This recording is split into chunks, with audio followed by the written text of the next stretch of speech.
तो बोलेंगे और हम कुछ नहीं बोलना। अरे हम भी अलग में जबान रखते हैं, याद रखो। चुनाव सामने है, इसलिए माहौल में तल्खी झलकने लगी है। अकबरुद्दीन ओवैसी को शेर बनना नहीं है, अकबरुद्दीन ओवैसी को अपनी कौम को शेर बनाना है। वोट की दरकार है, इसलिए जुबानी शोले भड़कने लगे हैं कि हमको डराया जाए, मुसलमानों को डराया जाए, डरा कर वोट हासिल किया जाए। डर का माहौल बनाने वाली सियासत शुरू हो गई है। तुम बोलोगे तो गोलवालकर की जबान में बोलोगे, तुम बोलोगे तो दीनदयाल उपाध्याय की जबान में बोलोगे। जज्बात भड़काए जा रहे हैं। चेहरे पे दाढ़ी है तो मारा जा रहा है, सर पे टोपी है तो गोली मारी जा रही है, और मजबूर किया जा रहा है कि नारे लगाएं या जय बोलें।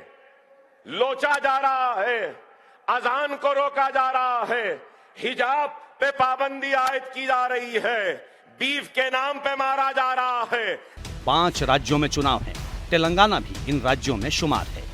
इसलिए हैदराबाद के ओवैसी ब्रदर्स की जुबान आग उगलने लगी है। नजर मुस्लिम वोट पर है और ख्वाहिश मुस्लिम राजनीति का सिरमौर बनने की है।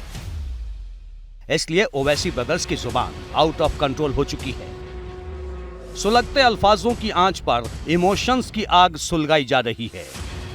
याद रखो, अगर हिंदुस्तान में लिंचिंग हो रही है, अदाब बंद करने की बात की जा रही है, अगर हिंदुस्तान में हिजाब पर पाबंदी है, तो मैं कहूंगा हैदराबाद में हमारा इत्तेहाद, तेलंगाना में हमारा इत्तेहाद इतना ताकतवर है कि किसी की मां नहीं जनी जो हमारी अदा को बंद करे। लिंचिंग, हिजाब, अजान यानी वो सारे मसाले जो नफरत की आग सुलगाने का काम करते हैं, छोटे ओवैसी के भाषण में है।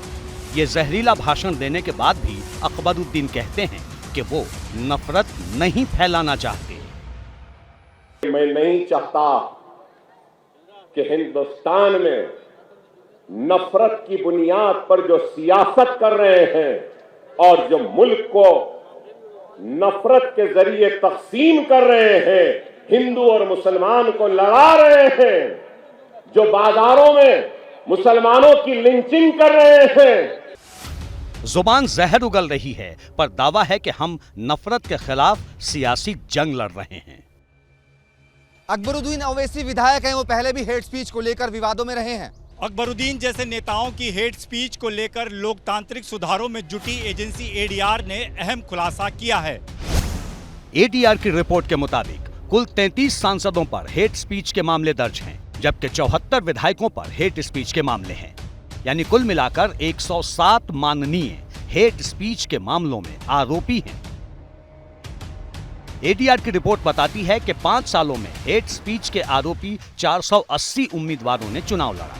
यानी वोट के लिए नफरत फैलाने वाले इस खेल में अकेले अकबरुद्दीन ही शामिल नहीं।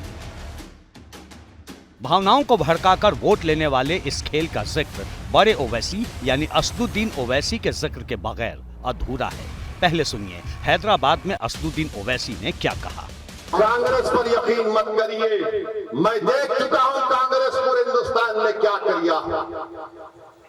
राजस्थान में आप देख लो कि जुनैद और नसीर को किडनैप करके लेकर चले जाते हैं, जिंदा जला दिया जाता है। जुनैद नसीर को जिंदा जला दिया जाता है और उसके बाद उनके घर वालों को सिर्फ मिलते हैं 15 लाख, अभी तक 5 लाख किए। जलसा हैदराबाद में था, लेकिन भाईजान को याद राजस्थान की आ गई, क्योंकि मुसलमानों की भावनाओं से जो खेलना था, मुसलमानों को भड़काना जो था। ओवैसी ने जब जज्बात को सुलगाने की राह पकड़ी तो दाढ़ी, टोपी, बाबरी होते होते नेहरू और पटेल तक पहुंच गए। जब आईन बनाया जा रहा था मुसलमानों की, अगर आज असेंबली और पार्लियामेंट में कम नुमाइंदगी है तो इसका जिम्मेदार ये कांग्रेस है।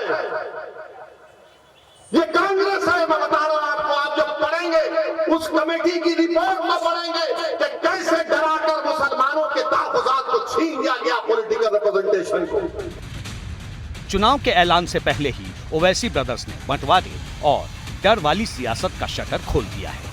मध्य प्रदेश, छत्तीसगढ़, राजस्थान और तेलंगाना में मुस्लिम वोट पर ओवैसी ब्रदर्स की नजर है। अब जैसे जैसे चुनाव की तारीख करीब आएगी, भड़काऊ भाईजान की जुबान और जहरीली होती जाएगी।